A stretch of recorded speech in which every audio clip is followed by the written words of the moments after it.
Estamos en nuestra serie de la carta a los Romanos y ahora nos corresponde predicar sobre el capítulo 11, versículo 1 hasta el versículo 10. Romanos capítulo 11, del versículo 1 al versículo 10.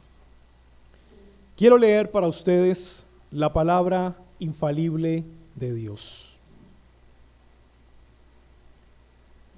Digo pues, ¿ha desechado Dios a su pueblo? En ninguna manera, porque también yo soy israelita de la descendencia de Abraham, de la tribu de Benjamín. No ha desechado Dios a su pueblo, al cual desde antes conoció. ¿O no sabéis que dice de Elías la Escritura, cómo invoca a Dios contra Israel, diciendo: Señor, a tus profetas han dado muerte y tus altares han derribado, y solo yo he quedado y procuran matarme? Pero, ¿qué dice la divina respuesta? Me he reservado 7,000 hombres que no han doblado la rodilla delante de Baal. Así también aún en este tiempo ha quedado un remanente escogido por gracia.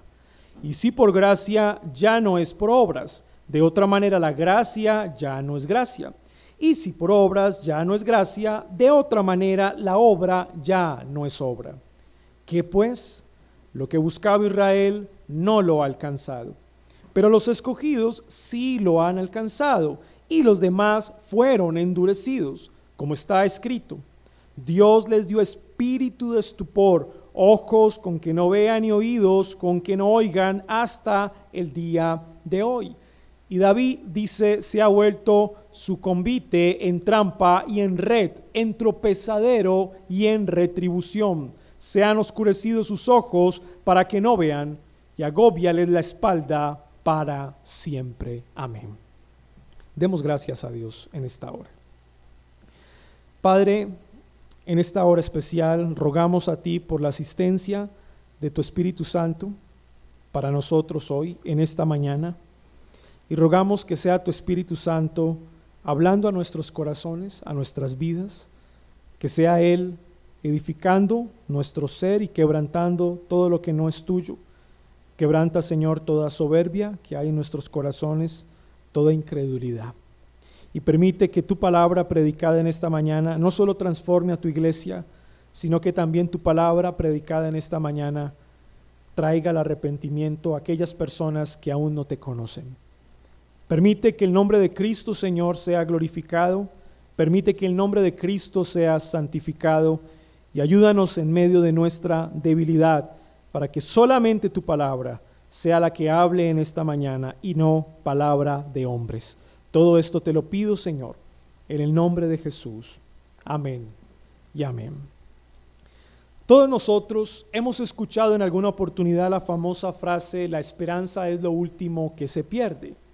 Y considero en las diferentes áreas de la vida que esa frase puede ser más o menos verdad o quizá no. Pero a nivel espiritual hay una gran diferencia. Debemos reconsiderar dicha frase. Quizá el problema no es en sí la frase, sino la persona quien la dice. Ahora, ¿cómo perder algo que nunca se ha obtenido? Todas aquellas personas que están alejadas de Jesús, ¿cómo perderán la esperanza que nunca han tenido?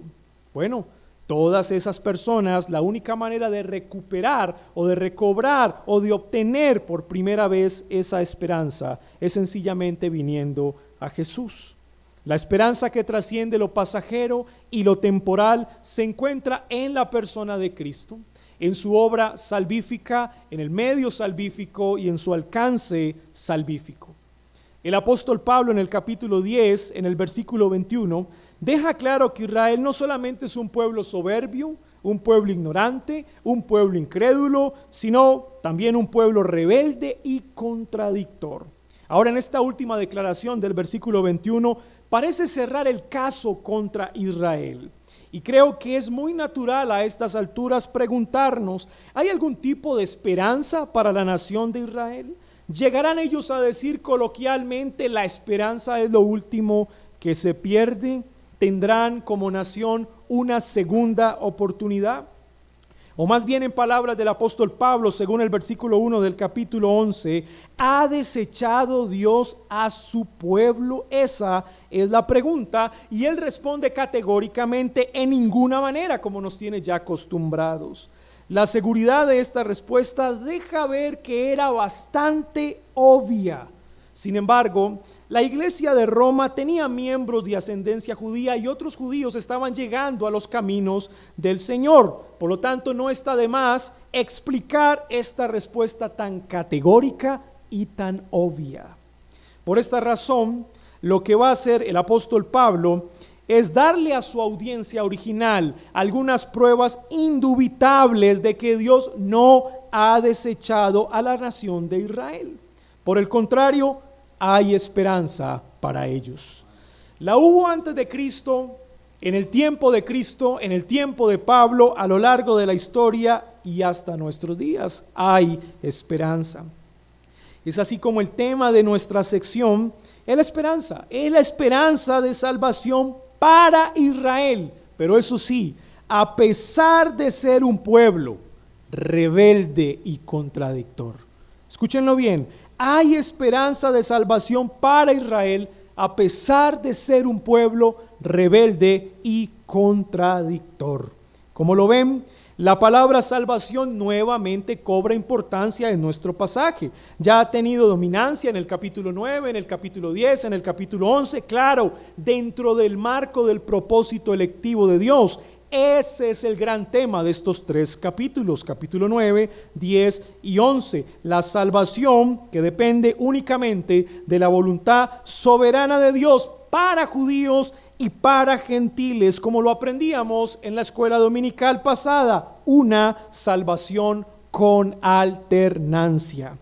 Si nuestro título, son las pruebas esperanzadoras para la salvación de Israel, pues evidentemente creo yo que ese es el tema que más sobresale, pruebas esperanzadoras para la salvación de Israel. La pregunta que debemos hacerle al texto es: ¿cuáles son esas pruebas esperanzadoras para la salvación de Israel? Y el apóstol Pablo, a través del texto, nos va a entregar algunas de esas pruebas. Así que lo que vamos a ver para desarrollar nuestro bosquejo en la predicación en esta mañana son tres pruebas esperanzadoras para la salvación de Israel. La primera prueba es de carácter personal. La encontramos en el versículo 1, parte B, hasta el versículo 2, parte A. Versículo 1b, 2a. La segunda prueba es de carácter histórica. Versículo 2b hasta el versículo 4 de nuestro pasaje. Y la tercera prueba es de carácter teológico.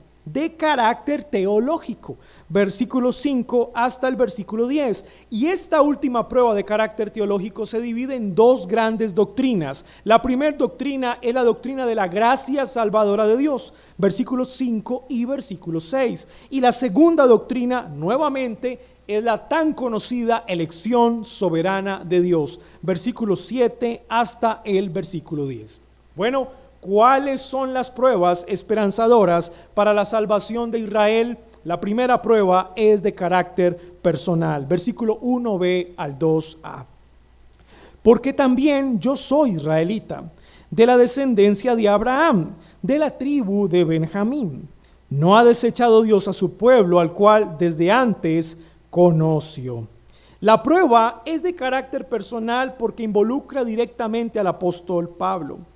Él describe su posición como un verdadero israelita, como descendiente de Abraham, como quien pertenece a la tribu de Benjamín. Algo muy similar había dicho en Filipenses capítulo 3, versículo 5, cuando dice: circuncidado al 8º día del linaje de Israel, de la tribu de Benjamín, hebreo de hebreos en cuanto a la ley, fariseo.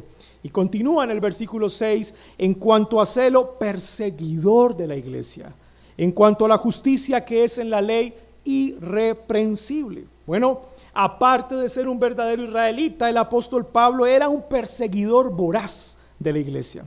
Si alguien pudiese pensar en la última persona que recibiría el evangelio de Cristo por su conducta, tal vez alguien pensaría en el apóstol Pablo. Sin embargo, mis amados hermanos, vemos que la gracia salvadora de Dios le alcanzó a pesar de Pablo. A pesar de Pablo. El Señor lo había amado desde antes de la fundación del mundo. ¿Sí? Pablo conoció al Señor solamente por la gracia salvadora y lo ha convertido en heraldo del Evangelio. Sin duda, si Pablo fue salvado por la gracia de Dios, entonces hay esperanza para la salvación de Israel. Ahora, debo aclarar algo. No solamente el apóstol Pablo, pues fue el único judío que alcanzó la gracia salvadora de Dios, no. Muchos otros judíos se unieron con él a principios del siglo I. Es más, la iglesia durante los primeros 50 años de su constitución estaba compuesta mayormente por judíos que creían en el Evangelio de Cristo. Así que por esta razón era más que obvio que Dios no había desechado a la nación de Israel. Era más que obvio. Muchos israelitas en el tiempo de Pablo estaban llegando a los caminos del Señor y afirmando así que habían sido elegidos antes de la fundación del mundo. Pablo parece estar diciendo lo siguiente: ¿necesita alguien alguna prueba de que Dios cumple su promesa y no ha desechado a su pueblo? Que me mire a mí, pues yo soy israelita. Y esta es la primera prueba. Creo que es una prueba muy fuerte, una prueba esperanzadora para la salvación de Israel, que Pablo fue salvado por Dios y Pablo era israelita. La segunda prueba, como les dije en la introducción, es de carácter histórico y lo vamos a leer a partir del verso 2b hasta el versículo 4. Dice la palabra del Señor: ¿O no sabéis que dice de Elías la Escritura cómo invoca a Dios contra Israel diciendo: Señor, a tus profetas han dado muerte y a tus altares han derribado y solo yo he quedado y procuran matarme? Pero ¿qué le dice la divina respuesta? Me he reservado 7,000 hombres que no han doblado la rodilla delante de Baal. La segunda prueba es tomada del relato del primer libro de Reyes, capítulo 19, versículo 10 al versículo 18. En este texto, en su contexto, está la huida de Elías al monte Horeb, donde desconsoladamente se había escondido en una cueva. Y en dicha situación tan difícil, Dios interrumpe la situación con una pregunta directa a Elías: ¿qué haces aquí, Elías? Bueno, la respuesta del profeta fue la siguiente: fue algo apasionada. He sentido un vivo celo por Jehová, Dios de los ejércitos, porque los hijos de Israel han dejado tu pacto, han derribado tus altares, han matado a espada a tus profetas, y solo yo he quedado y me buscan para quitarme la vida.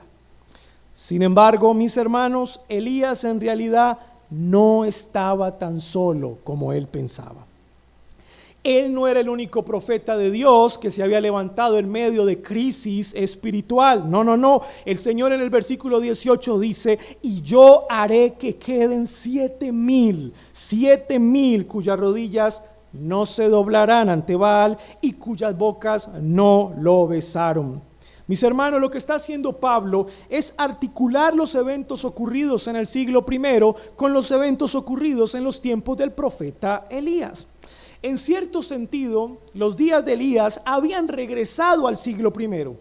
Si pudiésemos ir al siglo I y revisar la fe de las personas, pues hay una absoluta incredulidad. Es más, les estaban dando muerte a los profetas. Juan el Bautista ya había caído y el gran profeta de profetas, nuestro Señor Jesucristo, había ido a la cruz, había muerto crucificado. Es una gran realidad.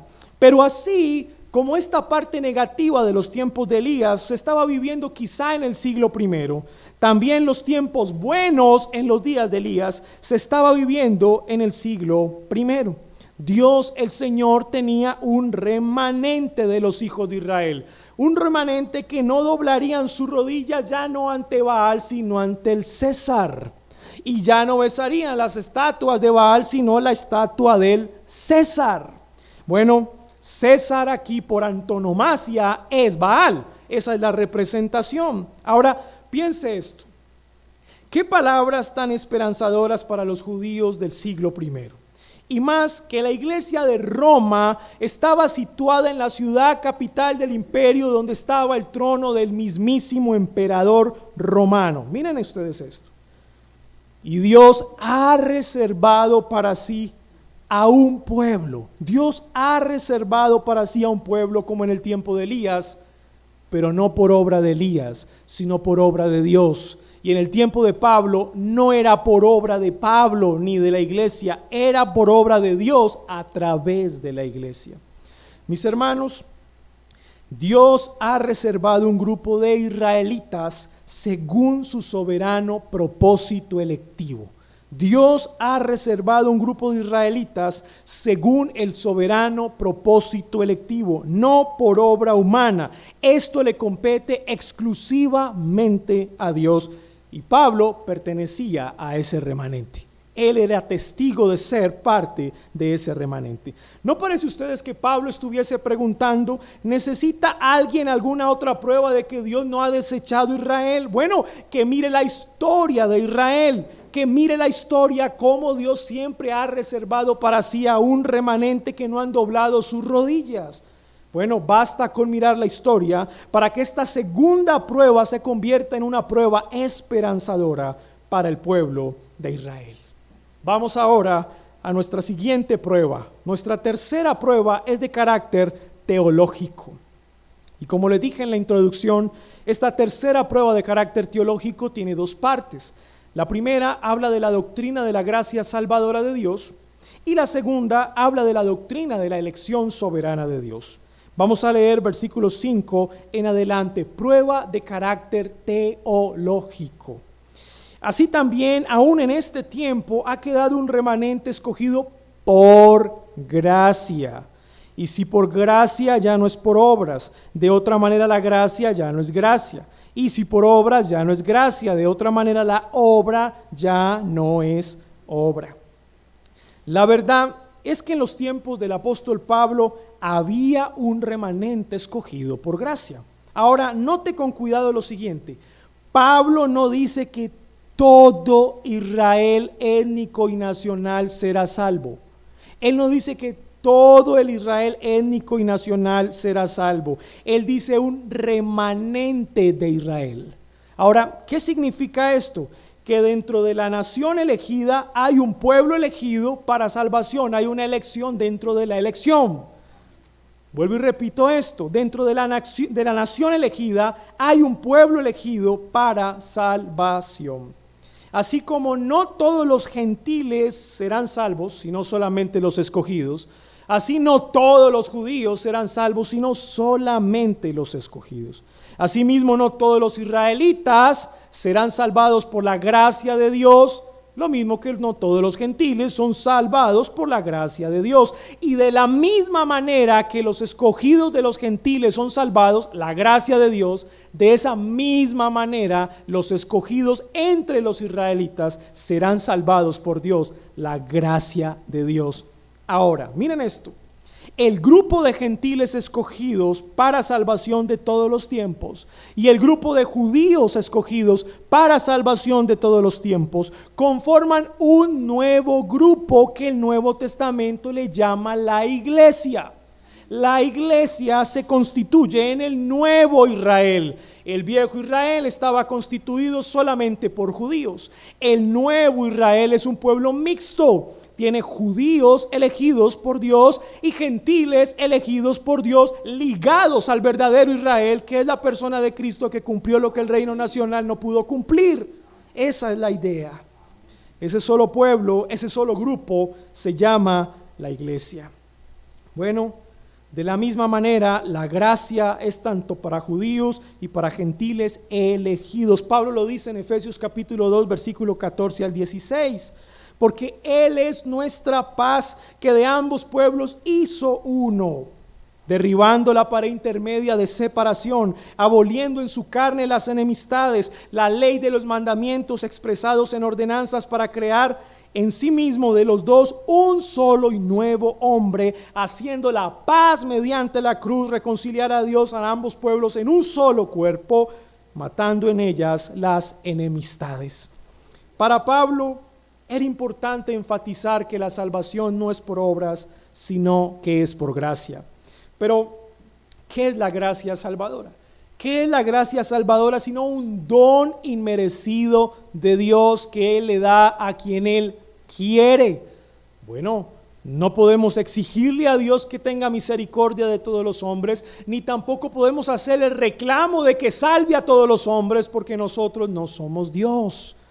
Los pensamientos de Dios no son nuestros pensamientos. Sin embargo, mis amados hermanos, Él le ha placido dar su don de salvación a un pueblo elegido entre judíos y entre gentiles. Ahora, quizá algún judío bastante legalista pudiese pensar en el siglo I que se ha ganado el lugar de ser elegido porque se ha portado muy bien o porque ha obedecido los mandamientos de Dios. Por eso Pablo enfatiza que no es por obras, sino que es por gracia. La gracia salvadora de Dios recorre toda la historia de la redención, amados hermanos. En el Antiguo Testamento eran salvos por gracia, en el Nuevo Testamento son salvos por gracia. A lo largo de toda la historia de la humanidad, siempre el pueblo de Dios ha sido salvado por gracia. La misma promesa, la simiente redentora, el mismo medio, la fe, la simiente redentora y la misma fuente, la gracia salvadora que da la simiente redentora. Lo mismo en todas las épocas, hasta el día de hoy, hasta el día de hoy. De principio a fin, una sola cosa sé: la salvación es del Señor. Eso lo sé. Pablo parece estar diciendo: ¿necesita alguien una prueba más de que Dios no ha desechado a Israel? Bueno, que mire la gracia salvadora de Dios, mire la gracia salvadora de Dios, y creo que esto refuerza esta prueba esperanzadora. Pero veamos la segunda doctrina dentro de esta tercera prueba de carácter teológico, la elección soberana, versículos 7 al 10. E inicia con una pregunta: ¿qué pues? Lo que buscaba Israel no lo ha alcanzado, pero los escogidos sí lo han alcanzado, y los demás fueron endurecidos. Y posteriormente cita unos textos del Antiguo Testamento. Eso es lo que está haciendo aquí el apóstol Pablo. Pablo continúa su argumentación, mis amados hermanos, y su argumentación tiene hilación con la pregunta ¿qué pues? En otras palabras, noten esto con cuidado. Si el remanente escogido de Israel, pues es escogido por gracia, entonces, ¿qué ocurrió con los que buscaban la justicia a través de sus propias obras? Esa es una pregunta legítima. ¿Qué ha ocurrido con los que buscaban la justicia de Dios a través de sus propias obras? Pablo responde: bueno, lo que Israel quería conseguir, ese Israel que confiaba en su propia justicia, nunca lo alcanzó. ¿Qué fue lo que nunca alcanzó? La justicia de Dios, que ya hemos explicado en predicaciones y en enseñanzas anteriores. La muerte de Cristo, la muerte expiatoria de nuestro Señor Jesucristo. Ahora, miren esto. Claro está, este pueblo que no alcanzó la justicia de Dios, no lo alcanzó porque buscó sin fe en la promesa. Pero Pablo dice que hay otro pueblo que sí le alcanzó, y ese pueblo que sí le alcanzó no es otro, sino aquel que puso su fe en la promesa. Entonces, si no todo Israel será salvo, sino únicamente los elegidos, ¿qué ocurre con aquellos que no pusieron su fe en la promesa? Bueno, Pablo responde también categóricamente: fueron endurecidos. Y para explicar más profundamente esta declaración hace uso del Antiguo Testamento. Va a Deuteronomio capítulo 29, versículo 4, que dice: pero hasta hoy Jehová no os ha dado corazón para entender, ni ojos para ver, ni oídos para oír. No os ha dado. Y luego va a Isaías capítulo 29, versículo 10. ¿Qué dice? Porque Jehová derramó sobre vosotros espíritu de sueño y cerró los ojos de vuestros profetas y puso velo sobre las cabezas de vuestros videntes. Así como el pueblo de Israel en los años anteriores al exilio babilónico poseía una pesadez mental, una pesadez moral, una apatía por las cosas de Dios, claro, acompañado por un gran sueño profundo en el cual el pueblo se tornaba insensible a la palabra de Dios. de tal manera que no podían ni oír ni ver las maravillas de Dios. Igualmente en el tiempo del apóstol Pablo, en el cual escribe esta carta aproximadamente en el año 58 después de Cristo, la gran mayoría de judíos se encontraban en la misma posición que los judíos de antaño. El mismo sueño profundo, la misma insensibilidad a la palabra de Dios, la misma apatía, al punto que la primera persecución sistemática contra la iglesia fue desatada por judíos persiguiendo judíos. ¿Cómo lo ven ustedes? Ni siquiera había lugar para el apóstol Pablo cuando iba a una sinagoga judía en sus viajes misioneros y entraba a la sinagoga para predicar la palabra de Dios. ¿Cuál era la reacción de los judíos que estaban en las sinagogas? Muchos de ellos los sacaban a piedra y en muchos casos Pablo fue azotado por ellos. Endurecimiento de corazón. Pero Pablo quiere reforzar el argumento citando el Salmo capítulo 69, versículo 22 al 23. Noten bien este salmo con mucho cuidado. Sea tu convite delante de ellos por lazo, y lo que es para bien por tropiezo. Sean oscurecidos sus ojos para que no vean, y haz temblar continuamente sus lomos o sus espaldas.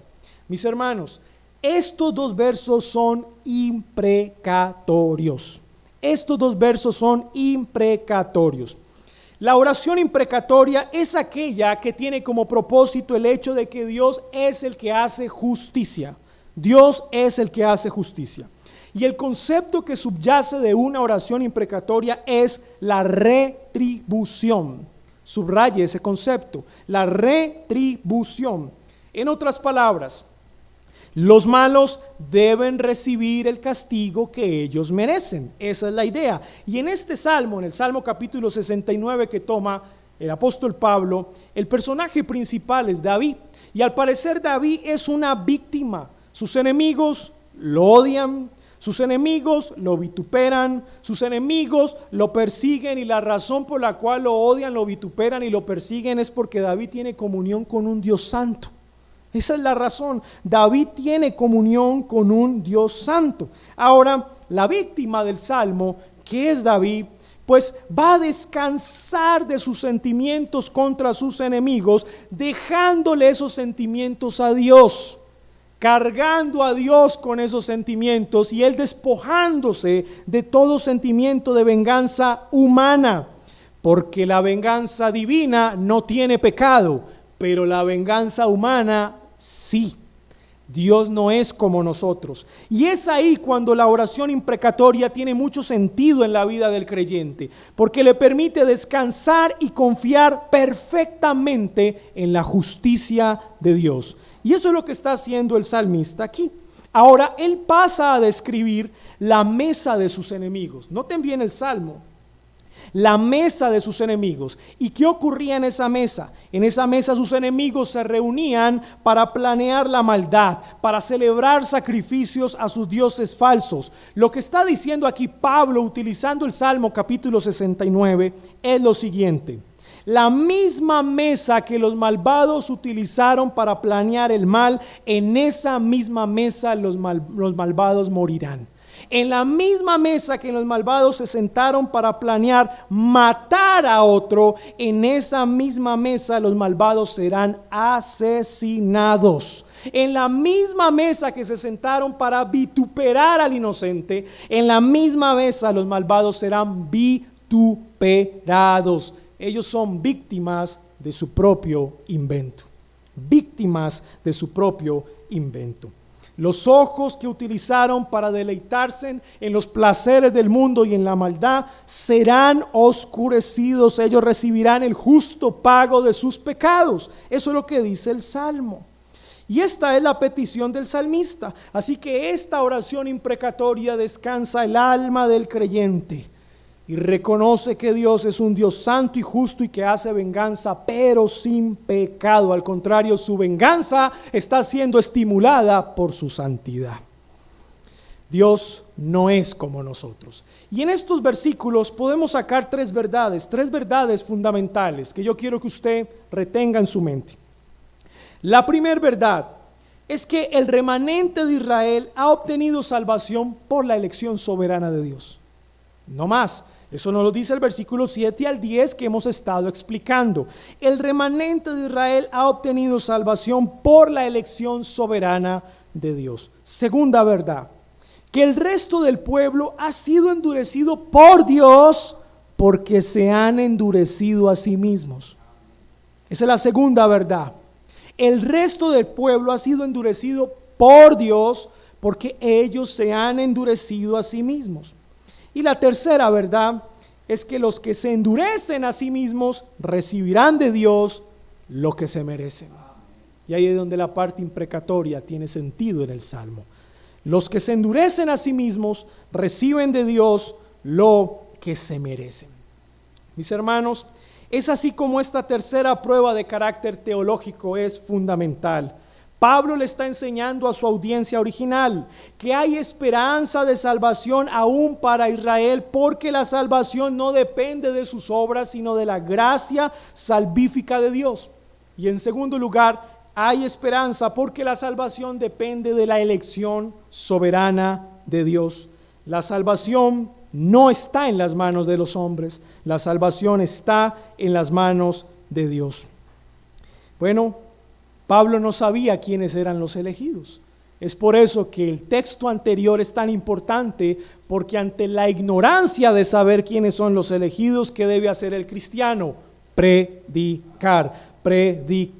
Y no te preocupes si no entiendes el por qué vas a predicarle a un pueblo que finalmente va a ser salvado por obra soberana de Dios, porque donde hay incomprensibilidad, allí debe haber adoración.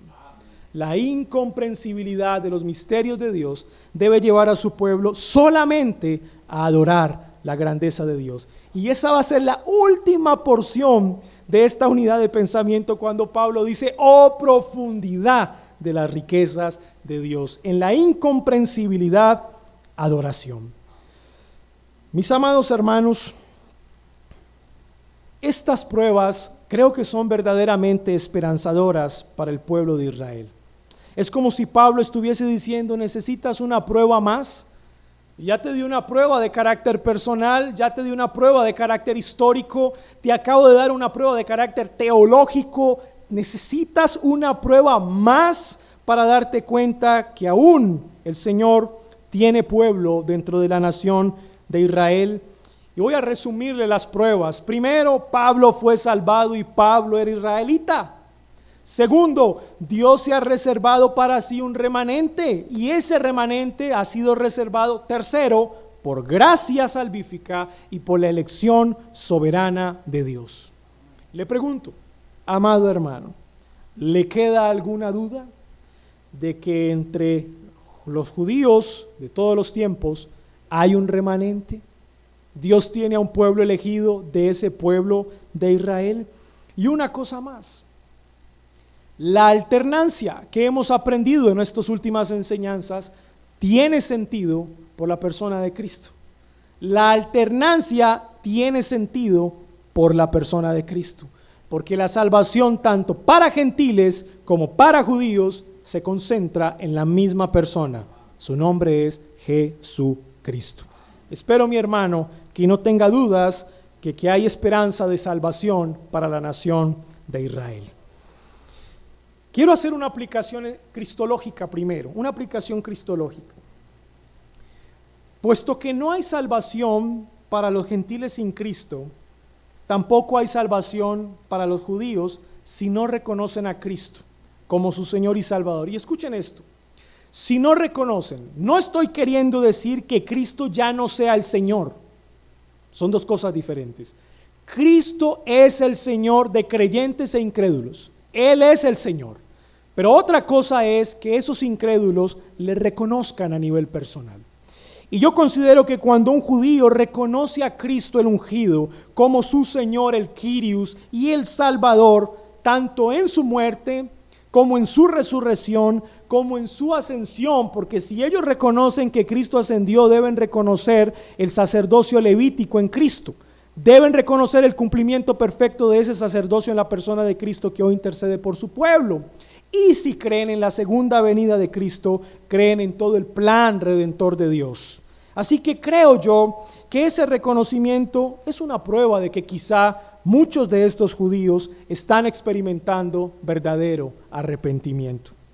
Mis amados hermanos, el pueblo de Israel debe ser de vital preocupación para la iglesia. No solamente los gentiles, sino también los israelitas. Y es por eso que voy a articular esto con lo segundo que les quiero decir. Y es que nosotros no creemos que Israel sea el reloj que mide el tiempo de Dios. No lo creemos. No creemos tampoco que Israel hoy sea un pueblo especial de Dios como lo fue en tiempos anteriores. No, tampoco lo creemos. Ni tampoco ponemos una bandera de Israel en nuestro templo. No, tampoco lo hacemos.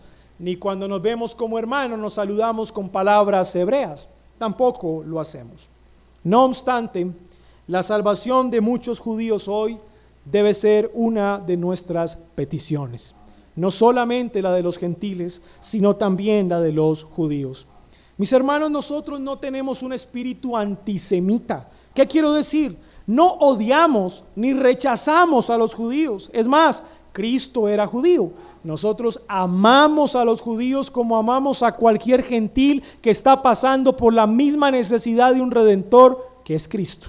Hacemos lo mismo. Así que, mis amados hermanos, introduzcamos en nuestras oraciones, incluyamos en nuestras peticiones no solo gentiles, sino también judíos.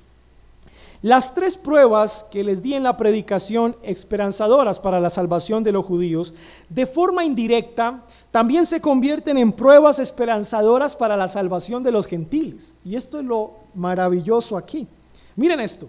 Si los israelitas debían tener esperanza de salvación porque Dios decidió salvar a Pablo, que era un judío, ¿cuánto más los gentiles debemos tener esperanza de salvación para otros gentiles?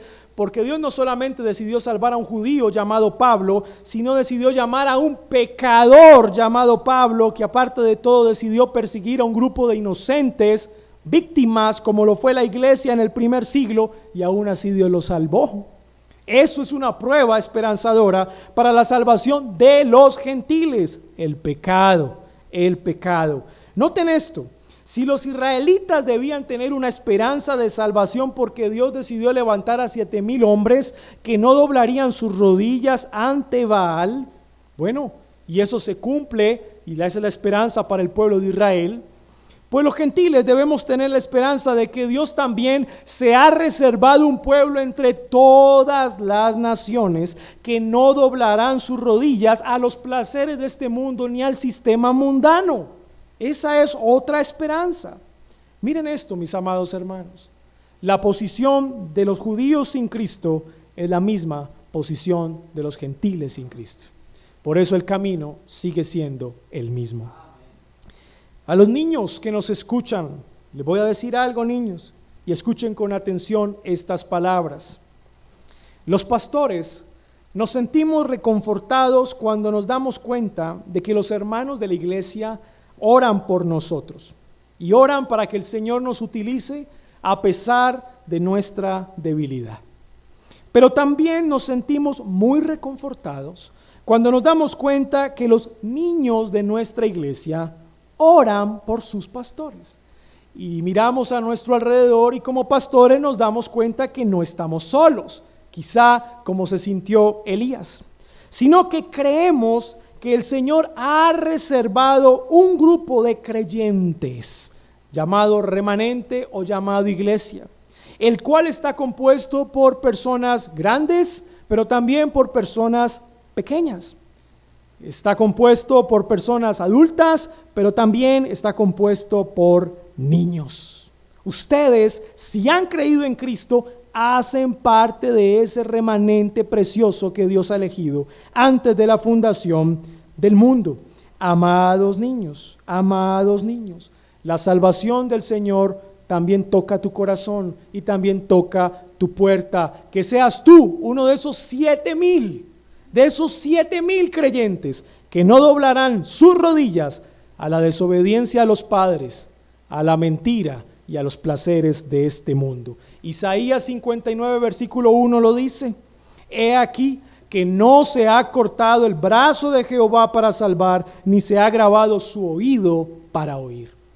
Y a los amigos que me están escuchando en esta hora, pues les quiero decir lo siguiente: si hay salvación para Israel, si hay esperanza de salvación para Israel, para usted también hay esperanza de salvación.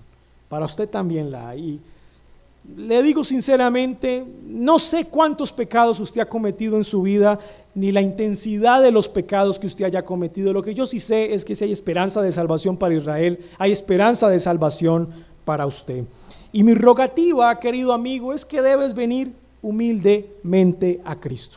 Ven a Él, confiesa todos tus pecados y Cristo te va a levantar del polvo. Y sabes una cosa, dejarás de doblar tus rodillas a los baales que tienes, que son tus dioses, y dejarás de besar esas estatuas, y vendrás a Cristo y doblarás sus rodillas ante el único Señor y Salvador, que es nuestro Señor Jesucristo.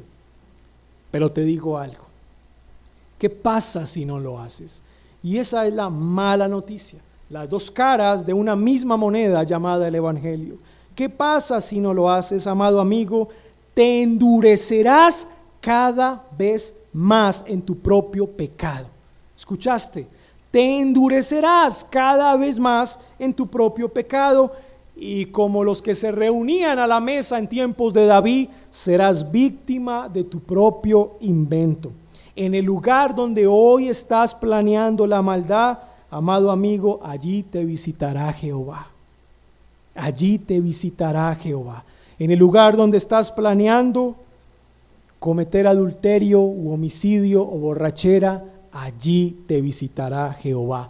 Huye de la venganza de Dios, que es sin pecado. Huye de la venganza de Dios viniendo a Cristo. Entrégate a Él y arrepiéntete de todos tus pecados. Mis hermanos, quiero terminar recordándoles el Salmo capítulo 3, versículo 8.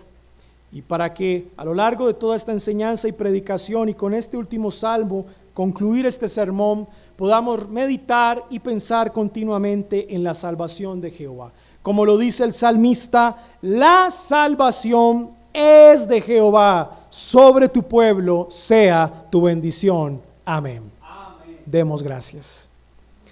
Padre nuestro, en esta mañana te damos gracias por tu palabra. Yo te ruego, Señor, que tu palabra corra y sea glorificada en medio de los que me escuchan. Yo te ruego, Señor, que tu palabra quebrante los corazones de piedra, los corazones endurecidos, y pongas en ellos corazones de carne. Yo te pido que tu palabra transforme a los grandes y transforme a los pequeños. Yo te ruego que tu palabra, Señor, sea el gran estandarte y baluarte de tu iglesia. Tu palabra.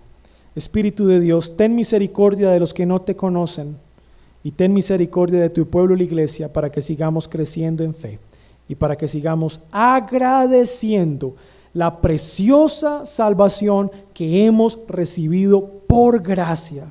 Señor, gracias por salvarnos a pesar de nosotros. Gracias por salvarnos a pesar de nosotros. En el nombre de Jesús. Amén y amén. Mis amados hermanos, que el Señor los bendiga y nos veremos en una nueva oportunidad.